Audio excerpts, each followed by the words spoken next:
First of all, Just say 3 minutes. That's all. I want to thank the board for coming up with a code of ethics for elected officials, which many of us appreciate that you're codifying this. There was one section of the law that I had a major concern, and that was section 4, that says the town board has considered the provisions of Article 8 of the Environmental Conservation Law, CORA, and the regulations adopted thereunder at 6 NYCRR Part 617, and finds the proposed amendments to the zoning code will not result in any significant adverse environmental impacts. Therefore, no further review is required under SECORA. Now, at the most recent August board meeting, I did ask questions about that late addition to the agenda, and the town lawyer at the time, Kathleen Bennett, said, quote, the existing handbook, the ethics handbook, wasn't as complete as I wanted it to be. That was her answer to me. But I was still very confused by the wording of section 4, especially what is 6 NYCRR Part 617, what proposed amendments have been made to the zoning code, followed by the statement, and no further review of what is required under SECORA. Why is there a reference to environmental law in a local law that has nothing to do with a project of any kind in need of an environmental review? It was clearly presented at the August board meeting as a law related to nothing but ethics. Yet when I went to the DEC's website on my own, what I found was 6 NYCRR refers to Part 617 of the State Environmental Quality Review Act, references adopted amendments to the seeker regulations to intend to streamline and improve the seeker process. The department expects to amend Part 617 to add a new Type 2 category for approvals granted by the Office of Renewable Energy Siting, which would implement the statutory exclusion for ORA's approval in ECL Article 8. In addition, the department expects to also make minor changes to the text of Part 617 and 617 Part 2.0, Appendixes A and B, and it said, see the Division of Environmental Permits section of the 2023 regulatory agenda for additional details on the anticipated amendments. And it also included contact information for an environmental analyst. So I Googled Division of Environmental Permits section of the 2023 regulatory agenda for additional details, where I landed here, the Division of Environmental Permits. And there it said that 6 NYCRR Part 617 seeker, the department proposes to add approvals of the Office of Renewable Energy Siting to the list of Type 2 category to conform with Environmental Conservation Law Article 8, which within it says this rulemaking requires, among other things, a regulatory impact statement, a regulatory flexibility analysis for small businesses and local governments, and a rural area flexibility analysis. That seems very important to me, and also quite confusing because I'm not a lawyer. An ethics law out of the blue with no real discussion or explanation beyond the town lawyer saying that the town's existing handbook wasn't as complete as she wanted it to be just doesn't answer the biggest question of all, which is, does this proposed local ethics law in any way impact or relate to the request by Borrego Wind to site 2 640-foot wind turbines and the still incomplete seeker begun last fall regarding those turbines? Does it relate generally in any way to the town's permitting and siting process? If any town board member is unable to answer no to those specific questions, then I implore you to table this vote on this resolution tonight. If any town board member is unable to explain why Section 4 and the SECORA is part of this local law, then I implore you to table the vote tonight until you are certain personally you know what's in it before you sign it. Within your proposed local law establishing a code of ethics, there is so much to admire. You clearly establish that serving in public office is not about serving oneself. It holds elected officials to very high and admirable standards. Almost in its entirety, your proposed law is laudable and worthwhile, but also within it is a wrinkle, one worth ironing out before you vote. Section 4 should be eliminated entirely. I've heard this section of the law is nothing, it is required language. I do not believe this is accurate.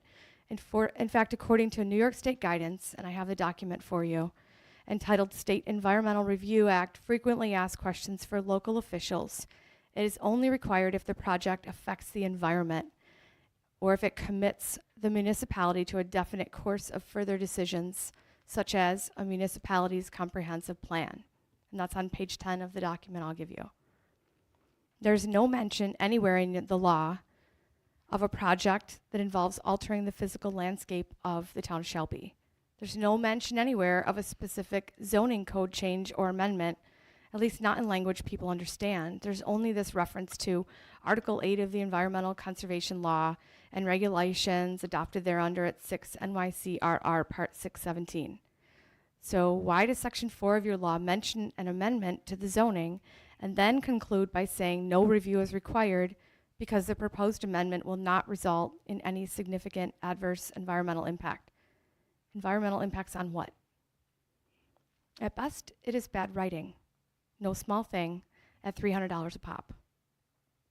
That's what you guys pay. It's either that or $270. I can't remember if it changed when the new lawyer got hired, but it's really high. You can have high writing standards. At worst, it's legal language that's made it easier for unpopular renewable energy siting, a loophole that would allow some to skip seeker requirements altogether. Can any of the board members answer the questions I have tonight regarding Section 4? Can the town attorney? And if you cannot, then I respectfully ask that you table tonight's vote until you can. Thank you. Thanks, Karen. Actually, I'll give you an answer to that. Can I give you guys a copy Yeah, of sure. this first? Yeah.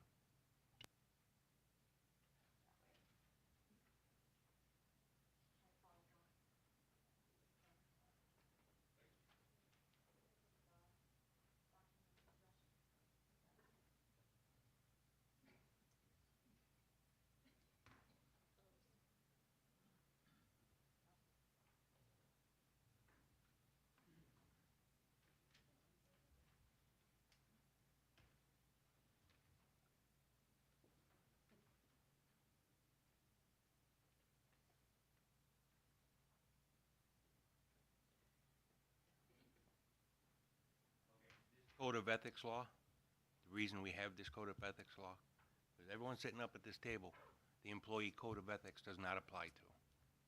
This law applies to elected officials and appointed officers. So we have, that's why we have the employee code of ethics, plus we have this code of ethics. So I'm held to these standards. Everyone up here is held to these standards. So the question about Borrego, if I had a project on my property, I can't even be in the room. I have to leave. These guys discuss it. That's the integrity. That's what this code of ethics is. That's why we're doing this. On the seeker, I'm going to let Jeff Allen answer you on that. Thanks. So I'm Jeff Allen. I'm sitting in tonight for Kathy Bennett, who is the normal town attorney, but oh, I can just okay. But I'm also with the same law firm, and I've been working with the town of Shelby for almost a decade now. In addition to what was just stated, a code of ethics is required by New York State's general municipal law. So that's the other reason this is being put forth. The language in what is proposed, including, and we'll focus on Section 4, obviously, comes from the New York State Comptroller's website. This is not something that I wrote. It is not something my law firm wrote. And I'm not saying that defensively, a little bit defensively, but that's where this comes from. So while there are some towns, even in the area, that do not have this section, those towns, for the most part, have adopted or had adopted codes prior to this, what I'll call an evolution in the law. So you've raised a lot of really good questions. I'm going to try to answer them all, but I hope you feel free to ask me if I missed something. So high level, what is this section for? Section 4 applies to the board members here in the event, and only in the event, there is a proposed amendment to the town zoning law. Proposed. Doesn't mean there's something sitting there now. In fact, I'm unaware of anything sitting there now that this is directly applicable to. But if there is a proposed change to the current zoning law, and that change would result pursuant to NYCRR Part 617 and Article 8 of the Environmental Conservation Law, if that proposed change would result in a significant environmental impact, then the board would need to submit it to seeker for further review.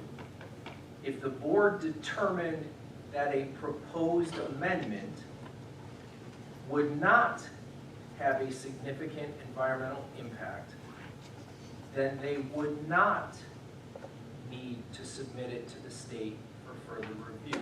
In other words, it's giving the board more autonomy. Yep. Well, it's fresh. Why not include the sentence, if there were a proposed change to the current zoning law, that change would result in a significant environmental impact, then the board would need to submit to seeker review. Why do you only have the other side of it of, if it did not, then it would not need seeker review? Because they're not the same thing. Right. Now, well, I'll answer this, because you're actually correct. It would need to go to seeker for review if there would be a proposed, or the proposed amendment would result in a significant environmental impact. That is codified elsewhere. Where? This is a code of, in the seeker code provisions. I don't have the exact code provision in front of me. But this is a code of ethics. This is not the environmental law. The environmental law, the separate body of laws under seeker, they require exactly what you just suggested. That clarifying statement, though. Karen, could you speak in the mic so we can, Your statement clarifying that is encouraging. Good. I'm It trying is. to be. I like that part, and I understand you can't put all of 617 in a local ethics law because it's more than 100 pages long. However, that one sentence you just said, by including that, it would reassure the public, in my humble opinion, to say that there's one versus the other, that a local law proposed by an actual member of an elected official proposing an amendment that would be, if that proposed change to the current zoning law could result in a significant environmental impact, then the board would need to submit to seeker review, including just that sentence, along with what's already there, helps us see that you're not hiding anything. Does that make sense? It does, and I think it's a good point. And That's what I mean about the writing side. I didn't mean to, say about $300. I'm just jealous. no, it doesn't go in my pocket. But just to be clear, this wasn't written, the board didn't instruct us, I didn't write. This is literally straight from New York State Comptroller's suggested language. Do you have that document where we could read it? Because I thought I printed a document from the comptroller that includes suggestions for how to write these laws, and I can't find it. Like a model law, like a link to the comptroller's suggested. Yeah, Do you know what I'd I have to mean? find, I have the actual document with me, but this is the one I'm using to review. So it is available. Off the top of my head, I can't tell you, I'm sorry, what the exact web URL is. Yeah. But it is available at the comptroller's website, and we can You try to. can find those things better than I can, I guess is my point. And in terms of clarity, I mean, that's what I rail about every month is clarity and transparency. And again, I just think that this section is valuable and really, really helpful if we can see in writing that sentence about the size of it. Sure, and I guess that's something that the board will need to consider. And again, why I don't want you to vote on it tonight, that if there's even a little bit of wiggle room on language, what's wrong with waiting 1 month to clarify and make that statement better? or eliminate it. Just because New York State said you had to use it in the evolution of the law, doesn't mean every town has included it. In fact, some towns, for instance, for their ethics law, included a board of community members to serve as an ethics board, something you could include. There are other ways of looking at this before you just vote. That's all I'm saying. Thank you.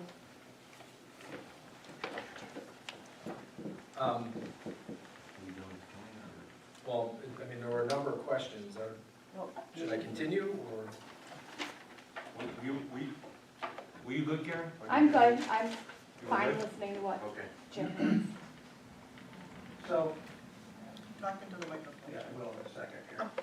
The Get my transparency. thoughts here together. I guess still at the end of the day, I don't understand why section 4, and again, I think that an ethics policy is certainly long overdue. Again, I applaud you guys for proposing this and pursuing it. I read through it and it makes a lot of sense, and I again, thank you for taking the time to put something together. I don't see the value of section 4, and in your answers, I still don't understand how a change to the process of seeker or the proposed, proposal to change the zoning has anything to do with the rest of the ethics question. And certainly we look for clarification on that. I don't see, to me, that's a separate entity and a separate discussion, whether it takes in another hearing, a public hearing, to better understand. One of the things that makes me a little uncomfortable, and move on and even into your wording of what this section 4 is describing, is that the board can, without really any input, make changes to the zoning that would have an impact to seeker. They could change zoning. It could change the way the seeker process is viewed. Am I incorrect on that statement? It doesn't need to be voted on. The board can just this board could sit there and say, from now on, we're going to have a change to the zoning law that less acreage is involved in a particular design than it currently is spelled out in the zoning. Is that correct? They could just go ahead and do that? No. What will stop that? Well, again, there are a couple of things that we're conflating. One is, can the board make changes to the zoning code? Set aside the seeker, set aside the code of Okay. ethics. Can they do that? Yes, they can. There's a process by which there would be a proposed amendment to the zoning code, Yep. and then ultimately a vote. And then if the vote is yay, and there's a change to the zoning code, then that would be implemented. The only time that this code of ethics with this section 4 would come into play is if that proposed amendment would have a significant impact on the environment. And who makes that determination? Seeker. Under seeker there are, and as Karen I think mentioned, the law, the seeker code provisions are voluminous. I know. There are, and I think we all can appreciate that. You know, so if there is a determination, now, to answer your question, who makes that determination? Right. Well, again, the board is trying to act ethically. They're trying to, and this provision is intended to assure the public, you, in my town, me, that my town board is doing the right thing ethically. And what that means in this provision is that if this proposed amendment would not have significant impact, then they don't need to report it to seeker. They're not changing seeker. I know that, I understand that, but they're changing some of the basis for pursuing a seeker Well, process. this is really, that doesn't change how seeker is applied. What No, it does it is it gives the town, the voters in this town, The voters in this town. the ability to hold this board accountable Yeah. for its decisions. So from, Afterwards. well, I mean, these things don't go to public vote. again, there are two, we're dealing with two issues. Seeker applies no matter what. Whether Yes, this is in there or not, that applies. Understood. Everyone has to live with it. The code of ethics, if adopted, and some version does need to be adopted, whether this is in or out. The code of ethics simply says, if these guys do something wrong, then they violated the code of ethics and they can be held accountable for that violation in and of itself. The state's gonna do whatever it's gonna do under seeker. Some of those things are pretty hard to prove in terms of why a certain decision was made and whether it actually violated any code of ethics. I mean, you see things all the time. I appreciate you trying to do this. I just wish that wasn't in there. Well, to be clear, I'm not trying to do anything. I'm trying to just answer questions. I don't have I a appreciate dog trying in to this put fight. together an ethics policy. Again, I already thanked you for it. I appreciate that. I just, in the past, there has been some trouble in terms of trust of the board and lack of transparency. We now are in another board that has promised a lot of transparency with the changes. I see things like this in an ethics policy without a lot of explanation involved. It's not being very transparent, and it makes me doubt the process. Right from the beginning, I go, this thing gets published, there's no detail anywhere, and without you here explaining some of it, any idea, I still don't have a good grasp of why that section is in this. The rest of it makes sense, ethics, okay, it's pretty straightforward. But tying it to the seeker and to zoning changes, I just don't get it. And so if you're gonna vote on it, I'd say table it if you can, take that thing out of there. I feel a lot better about it. And I feel a lot better about the transparency of the board, that they're doing the right thing. We've had a lot of issues. There's a lot of mistrust. I'm sorry. I wish that I didn't have to say that. But some things have happened in the last several years. And you could, reference the lawsuit that was just filed yesterday. A decision made by this board to join the sewer thing. It's not a trustworthy thing that I can feel real thing about. I know a lot of you were not involved in it, some of you were. But when I see this, where's the transparency? Where's the information? There should have been a whole lot more on the table here or on the website explaining why that is in the document. I mean, in all my years on my job, I wouldn't dare put this before a board without more explanation as to what the heck it was, So that's my statement here. I hope you guys table this thing. If there's reason for that to be in there, I'd like to see more explanation as to why.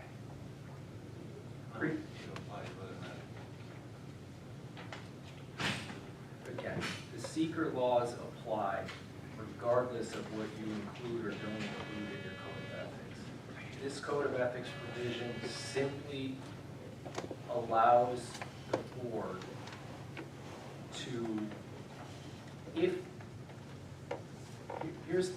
I think is the simplest way I understand it. The environmental regulations in this state and every state are onerous. There is a lot of red tape to deal with. If this board decides to propose an amendment to the zoning code, only an amendment, this is not, and this kind of goes to one of Karen's questions, this is not project-based. No, it doesn't have to be. It's not, period. Right. It's this code of ethics provision. If there's a proposed amendment in that amendment, in the opinion of the board, I'll talk about that in 1 second, okay? Because I see the suspicion on your face. Rightfully so. If there's a proposed amendment to the zoning code, and only a proposed amendment to the wording of the zoning code as codified, either they're adding words or taking words out, and that proposed amendment, if it has any impact at all on the environment, and there are zoning code provisions that don't really impact the environment under seeker. Right. So if there is a proposed amendment and it has, in the opinion of this board, a significant environmental impact, a possible significant, well then this board says, look, ethically, we need to present this to seeker for further review. all right? We'll let them decide. We're not deciding. If this board concludes that this proposed amendment to the zoning code, and again, this could be a zoning code change that doesn't have an environmental bent, or if it does, it's not a significant environmental impact, then this board can say, ethically, we have determined that this will not have a significant environmental impact. One of the ways they will determine, and this is how this plays out in practice, they will ask for, I'll give you two examples, an engineering report. All right, so they engage an outside engineering company or utilize the expertise that they have available here. And there's a written report that says doing X will not cause a significant environmental impact, and here's the evidence for that, and here's the rationale. And the board takes that, or they get a legal opinion if it happens to be a legal matter, or they get both. And they look at that and they say, look, the lawyer, the engineers, the architects, they all said that this proposed amended change, remember, proposed, it's not a change, Right. yet. This will not have a significant environmental impact. What that allows the board to do, if they determine, based on the evidence and reports that they have, that this proposed change will not have a significant environmental impact, they do not need to report it to seeker. What that allows the town to do is cut through some of the red tape. Gotcha. That's what it allows. And only in the event they determine there is no significant. Now let's say they make that determination and you're suspicious of it. Absolutely. Sure. Now, let's say there are red flags all over. I can't even make up an example, but let's say everyone decides, yeah, they're all gonna start, opening 7-Elevens on their property, and there are 20 of them in a row. It happens to be every member of the board. Okay, we can all see that there's a problem there. And they determined that, well, we amended the code to allow us to do this, Right. and we didn't see a significant environmental impact. Yeah. Well, okay, that's nonsensical, and that would be, in addition to a violation of many other things, it also would be a violation of code of ethics. I'll tell you at that point, that's probably the least of their concerns. Yeah. And I can appreciate that part of what you're talking about, that's an extreme example. Sure. There are much more subtle, of course, changes that could occur because could significantly impact the secret process that might not seem on the surface to be all that big a deal to anybody. But the board could make a decision, a change that definitely makes even a current. I know it isn't aimed at that, I'm not saying that it is, but a change could occur that would allow a particular, or any future project to move forward without a lot of red tape that you're trying to avoid in the secret process. Subtle wording changes to the zoning could make a huge difference in the secret process in terms of removing environmental concerns and having the board make the decision. There's nothing in here that I understand makes them review this with an engineering company. There's nothing in any kind of proposed change to the zoning that they have to talk to anybody. The board can do it themselves. Is that not correct? They can Partially, but that, again, we're talking about two different things. The code of ethics doesn't dictate how the board changes zoning. I understand it. It just says, if they do. I'm in particular concerned about that section. I'm not concerned about the rest of the ethics policy. I think, again, it's good. I'm concerned about what possible impact it could have on the secret process going forward. It was already contentious. It is possible to make some subtle changes someplace to the zoning that will make it even more contentious without anybody really recognizing it. And that's my concern. It really needs to be thought out, talked about a lot differently. And in my opinion, and you guys make the votes, all I can do is vote in November. But, at the end of the day, you guys have to look at this and say, does that belong in there? Could it be an adjunct? It should be a separate hearing. I'd like to understand more about what kind of restrictions the board has in terms of making changes to the zoning that's transparent. I'd like to know. And that could be a separate entity and talked about separately and voted on separately. And that's my opinion. Appreciate your time. Thanks. Oh, I just want to make one thing clear. I was asked to come to answer questions and give my best explanation. This is complicated. There's no doubt. I'm not here to sell anything at all. I mean, this is up to you, and this is your town and what you want to do. And I can appreciate it. There are a lot of questions everywhere about this and many other provisions. So this provision, I believe, is particularly confusing because it seems out of place. It does. And I can appreciate that. I certainly can. So one of the things I think about when I look at this is, what if it's not there? You know, sometimes the best way, and for me, my simple mind to evaluate something is, okay, we have a bunch of questions with it in there. What if it's not there? Does anything change? And the answer is, I don't think so. If it's not in there, remember, the only thing this thing says is a negative, as Karen pointed out. It doesn't say you have to do this if you find a significant environmental impact. It says you don't have to do this if you don't find it. If you don't feel that it is. Well, you could read it that way, I suppose. Absolutely. I mean, I understand exactly what you're saying, I really do. I just feel it needs a lot more explanation. If it needs to be part of this, I'd like it to go back and be reworded, thought out. I like to see some teeth in it in terms of how these changes get proposed, and then, you know, where's the ethical issue that's related to any kind of zoning change that impacts seeker. It's just not clear in this at all.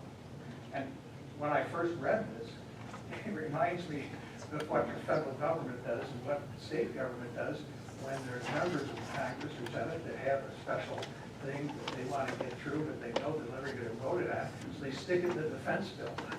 And that gets shoved through, and all of a sudden it becomes law, and nobody even saw it. This almost smelled to me like that's what was going on.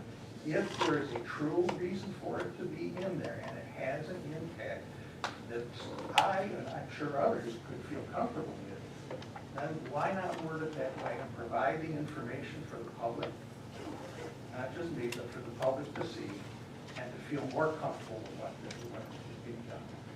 I feel a lot better about it. Well, I'll say one thing, and I don't want to put out, again, this provision and the way this is written was not something that I or the board came up with. This was taken straight from the comptroller. So I think everyone can appreciate the suspicion or concerns, but at the same time, this isn't a situation where someone was trying to, you know, jam something in there. This is in the comptroller, so the board looked at this and said, okay, let's evaluate this, and that's what we're doing. So I think these questions are very good. Yeah. It's unfortunate that this board is somewhat, you know, tarnished by past actions. Not necessarily anything about pointing the fingers at anybody sitting up there. That's not my point.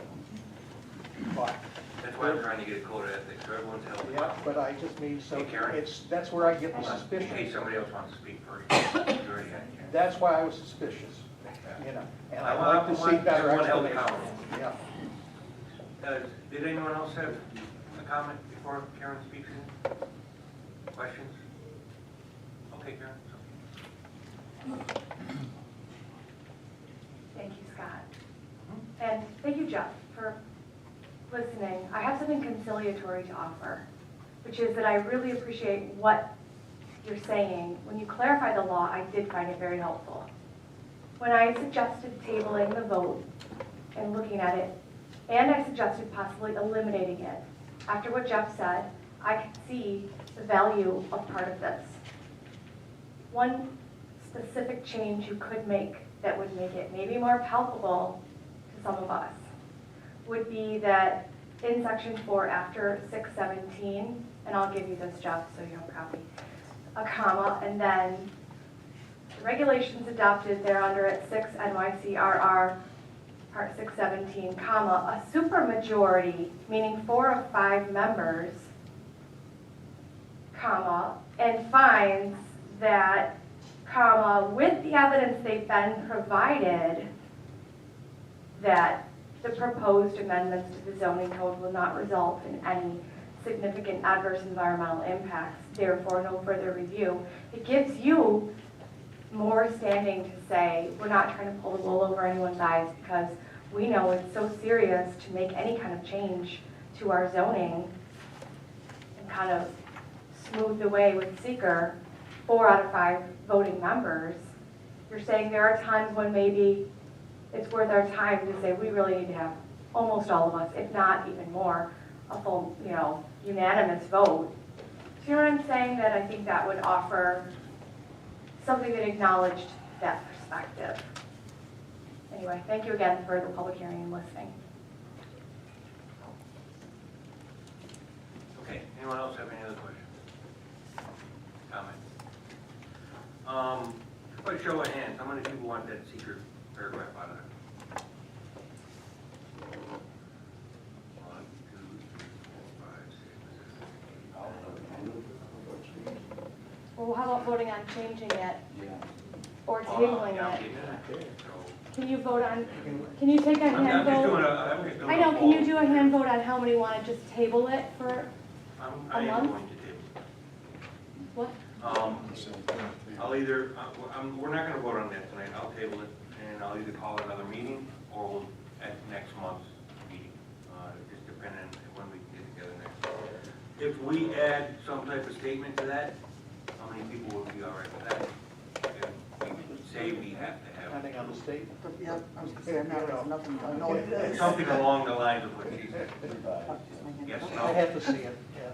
Yep, me too. I know, I have to read, we're visual learners. No, I'm not, I'm just, I think taking it would, suggestions here. I think it would go a long ways towards getting a better understanding of what it's doing in this document. How about anybody else with suggestions too? I mean, not just the supermajority. I mean, if you can think of anything in the next 30 days or so, you can let us know. I mean, basically what this is for, is like I said, I wanna hold everyone up here accountable. I don't wanna, because we're not bound by the employee handbook. We're not employees of the town of Shelby, we're elected officials. So that's why I want, so we are bound by the code of ethics. So you can come back and say, hey, you violated this. And that, like I said before, the seeker paragraph, that's what the comptroller says should be in there. So, okay. You're gonna add? I was just gonna say, if we can come up with a little bit different wording, and it still sticks with the state controller's, paragraph, so we're still abiding by the state, that would be all right. Again, we'd have to see it. but- Well, yeah, I understand that, No, but if there's that's what I wanted to if there's do. a true reason for this thing to be in here, it's got explained And better. it's clarified And it's in, clarified. in the law. Yeah, Like the way Jeff explained it, if there were a proposed change to the current zoning law, and that change would result in a significant environmental impact, then the board would need to submit a seeker review if it did not. Do you know what I mean? Because without that, it's really hard to understand what it I understand, references. but also, as a board member, I want to stay by the state controller's guidelines, Yes, okay? So I want to make sure that we're on the same page, doing what you people want, as well as what I, as a board member, and the rest of the board members are going to want. But I do believe that we can probably do this, but I want it to be stayed in with the state guidelines. absolutely.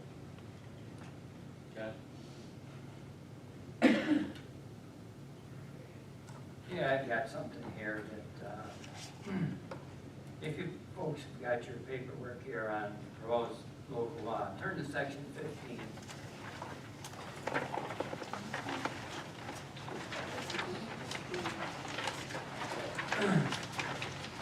Under section 15, political solicitations. All right, this was put together, this local law was put together. And whether it was inadvertently left out or purposefully left out, this section C isn't in our law, and it should be in there, which reads, political party position.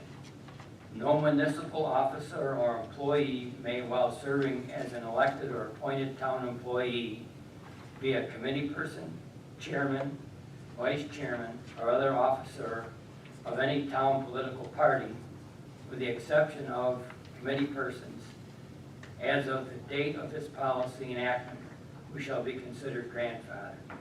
Which it means you can't sit on the board and be on the Republican, Democrat, and Independent committee. And that's one thing I felt was left out. It's in the Ridgeways. What? It's only in Ridgeway's law. No other town has that in their law. But So what's wrong with it? In New York Yeah, State? it's wrong. What's, Yeah, what's wrong with it? Why shouldn't well, it, my opinion why is, shouldn't it be in ours? if you guys want it in there, we'll put it in there, but it's gonna be effective that date. But why should I tell you you can't volunteer to work someplace? But if No, you just if I'm said on that the board. before, you didn't want to change section 4 unless it was in line with New York State Comptroller's suggestions, I'm That's- guessing John. That paragraph is not on comptroller's site, it's not on the law. That's something It's Ridgeway no added other, to their law. no other I don't town in think New York they're State doing has Not that? locally, It no. was legal. I just came from a supervisor's meeting. Ridgeway's gonna For the want whole to add, state? locally, I said. Oh, I thought you said in the Supervisor's state. meeting. and I believe that Ridgeway has it in their policy because they had some problems. And this is the way they dealt with their problems. And this, therefore, they won't have the problems again. Okay, my thought on that is, this is the town of Shelby, not the town of Ridgeway. We should be fending for ourselves, not worrying about what the other towns are doing. That's just my thought. Spoken by somebody that's on Republican committee. So there you go. He'd be grandfathered in under your Exactly. situation. Exactly. Would not have been- As would Dale, as would the, See, Jay? yeah, as Darlene would be in the first. You gotta go Yes. sit, yep. You two were on there for 4 years. And what did I say in the meeting, Dale? You left. I left, and I asked the question before I left. Who else would step down? Okay. Steve said he would step down, you said you would step down from Republican committee, if I'm not correct? You were the first one that stood up, or said you would. There's more to the story. There's no sense getting into it. All right, that's good for now. We have a question. Well, back when Name? Alana Konetsky, I had approached the board to be a candidate for, being a board member. And I went in front of the Republican committee. I felt it very, I don't know, I'm just nervous right now. There was just too many board members on that on that Republican committee, and it just seemed like a conflict of interest. Maybe it's done that way, but I thought, it just felt weird to me to be on there and to see board members on the Republican committee. To me, that should be a separate entity, and not, and maybe, I don't know if you just have one from the board member, I think that needs to be changed, and I think that's what he's trying to say. There's just, and I know it's a small town, and there's not enough people to stand up and come and be forward and be part of this. But it just seemed, relatives and this stuff, and my first question was asked of me when I went in front of the board, do you have any members, family members or whatever, on any of the committees?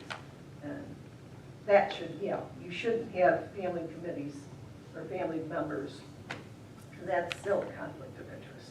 But that's what John's saying, I think should be done. I do too. let's change that. Okay, anyone else got anything else?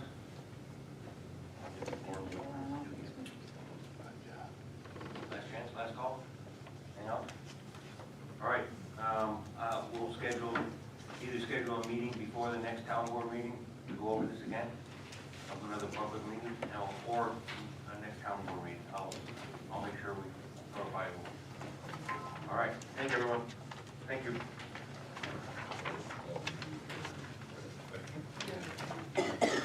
Okay, We got to set up. okay. We're in 5 minutes. I gotta set up the cameras. You guys need to use the restroom or take a break. That wasn't on YouTube? This wasn't on YouTube? The public hearing wasn't on? Yes. It has to be two separate ones, so. Oh.